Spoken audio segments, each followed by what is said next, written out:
Hey everyone, welcome back to the channel. Behind me I have a '09 Ford Escape. This one has around 146,000 miles on it, and it's in the shop today because we are going to be replacing the belt. Now before we go ahead and begin, if you haven't subscribed to the channel, hit the subscribe button down below. Definitely smash the like button because it helps the channel out. With that said, let's go and get started on today's video. So before we go ahead and start this video, I'm going to show everyone how to replace your belt on any 2.5 liter Ford Escape, Mercury Mariner. There's a few different models this will work on. But before we begin, I want to give everyone a little bit of a backstory.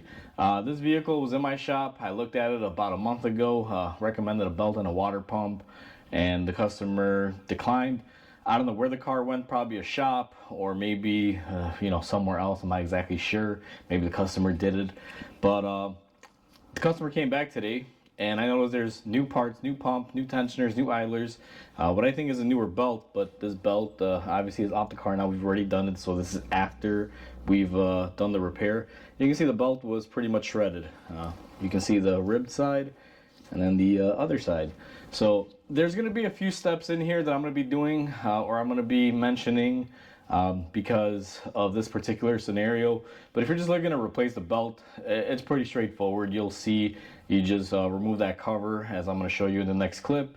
Go ahead and loosen your tension, get your belt off there, rerouted, and kind of go from there. And for those of you that maybe have the V6 version of this and you need to know your belt routing, if you look underneath the hood right here on your grill, if you got the factory grill, you'll have belt routing information for your vehicle, whether it's a 3.0 or a 2.5. So just wanted to preface that with this, and with that said, let's go ahead and replace this belt, which I'm currently holding, but let's show you how to do it. So starting off on this, you got to remove your tire, at least for easier access. I like doing it. You don't have to. I didn't cover removing the tire. It's pretty self-explanatory. So what we're going to do on this one, we got to get this cover out of the way. So we have this little clip here, and then we have a 10 millimeter there, here, and then there should be one right up here under the fender liner that we have to remove. So let me get everyone in the best angle possible. Now for this clip, I'm just going to take my pocket knife or pocket screwdriver if you have one, whatever you prefer, and we're just gonna pry up the center and go ahead and remove it. And just like I anticipated, it didn't really fight me because someone's been in here before. The way these work, just for everyone that's wondering, if you have this style clip, I don't know if it's original, you just pull out the center like that and it'll pretty much release itself. It's actually quite easy to remove. So next thing that we're going to do is come in here and we're going to take off our first 10 millimeter, our second one, and then this bottom one here. And the reason why we remove these is to get that cover out of the way, because we need to gain access under the cover. Once we do that, we should be able to just, let's see here, push our cover out of the way. Let me see here. This thing is a little difficult, but normally I just like doing one of these. Just kind of helps the cover stay out of the way. Now here's the thing. If you guys watched the quick tip video on this car, you'll know that we're replacing the belt because someone routed it incorrectly, and I made a video on this, but we can see all of the belt shavings here due to that fact. Alright, so we got our ratchet, and what we're going to do now is go ahead and pull our tensioner, remove our tension from our belt, and we are going to go ahead and just take off our belt and unloop it. Nothing really eventful here, guys. You just pull it off if you're replacing it. It's special cases on this belt because of what happened, but that is our belt off right there. There she is. So let me go ahead and grab our new belt. So there's two things you're gonna need now, and I'm just gonna mention this to everyone so you're aware. First of all, you're gonna need a new serpentine belt, which we have here. Secondly, you're gonna need a belt diagram. Now I take a picture of this diagram underneath the hood. This vehicle actually shows you the diagram, so that's what we're gonna be following. And for those of you that are curious, if you're wondering what happened, you see right here how that goes up and under, and they had it the opposite way. That's why this belt shredded. So it's pretty easy to spot the issue on it. So what I'm gonna do now, and the camera is gonna probably be in my way, But I like to start by putting it up here on my top idler pulley is where I'm going to begin, and you guys are not even going to be able to see any of this. I'm just going to kind of give you guys a little bit of a snippet here, but showing belt replacements is very, very difficult. So this is actually in the way, guys. I got to move the camera. Let me go ahead and start looping my belt, and I'll bring you guys back in. So I went ahead and got my belt routed. This is kind of what you're looking to do there.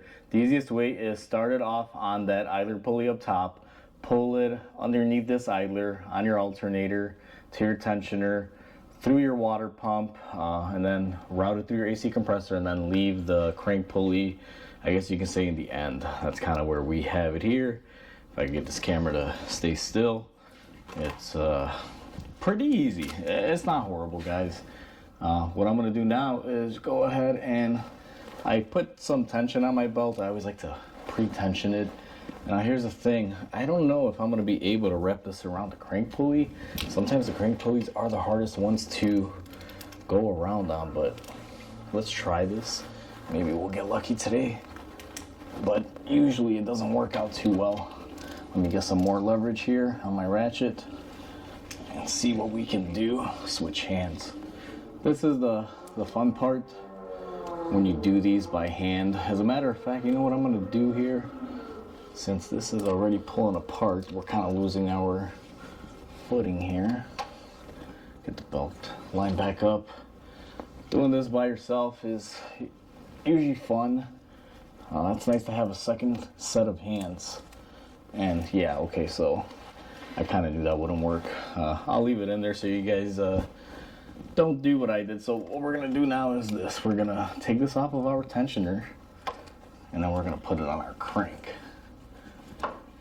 and loop it around. And of course it came off of our water pump here, so let's get it back on there.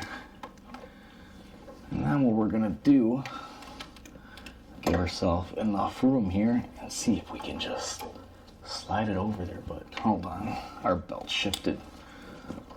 You always got to make sure it's on every pulley the correct way, otherwise belts will not want to go on. So wow, we are almost there. Let me switch hands here. And this is fun, but it's not on all the way yet. I gotta change my angle here. And pop, just like that. Our belt is back into place. And to give everyone a little visual, we can see here it's on all of our pulleys, on our pump and everything. Now before you start the car, before you check or put anything back together, make sure it's on all of these pulleys, because if it is not, it will give you an issue. So this is needless to say, you should probably start your car at this point, let it run a little bit, make sure your belt is on there correctly, make sure it's not gonna flop off or anything. Sometimes if you're off by a tooth, it can be an issue. The other thing that you want to check that I forgot to mention before, when you have your belt off, check your pulleys, make sure there's no movement. I checked all of these, someone's been in here, again, they replaced everything. So these are all new components. I checked them because the belt was on backwards. Maybe there was some tensioning issue. Even though it was just a routing issue, I still made sure that no pulleys had play or noise in them. So we should be good. What I'm gonna do next is go ahead and start this up and let it run, and I'll bring everyone back in. So I ran the engine for a few minutes. Everything looks good. I also blew it out with air in case any of those fragments of the old belt got caught in the pulley so it wouldn't make noise. And everything is good, guys. Everything is tensioned. There's nothing loose. You can pull on the belt. At least for this case, I'm a little bit more, I guess you can say, skeptical because of the issue that we had it in with. But if you're just doing this at home to replace your belt, it's not horrible. It's pretty straightforward. You probably don't have to do the extra steps like I did. I had to do all that because we had a problem or an issue, if you want to call it that. So what I'm going to do next is take this, and we're going to pull it back up. Man, these shields are always a little fun. And if I remember correctly, this has to go through here, just like that, and up. So now that we got that into place, let's go ahead and take our hardware, which is our 10mm bolts, and see if we can get these in. I like putting that one in there in the center, kind of holds everything else for you. And then you can just go ahead and put the rest of the hardware in. And last but not least, our little clip. Don't forget it. I'm pretty sure it'll make a flapping noise if you do. And then it is nice and solid. Next thing, and I gotta kind of bend down here, and even though you guys didn't see me remove it, but you gotta make sure you put your tire back on. So just like that, and remove your work light so you don't forget it in there. Even though I saw it, it's always a good practice to remove your lights out of the way. So what I'm gonna do is go ahead and torque this wheel on, and this is all done. So we are all said and done. That is how you replace your belt on your Ford Escape 2.5 liter 4-cylinder. And you know, it's just that easy. It's actually not that bad. You don't have to remove the wheel if you don't want to, but you can. And this will cover Ford Escapes, Mercury, Mariners. You know, there's quite a few of these cars out there.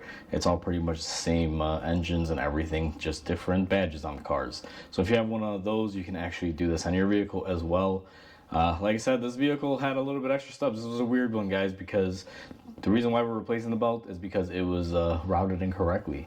But if yours doesn't have that issue, just follow the steps. It's pretty simple and easy. So like always, comment, like, and subscribe because it definitely helps the channel grow. I hope everyone has a wonderful day, and I'll catch you on the next video.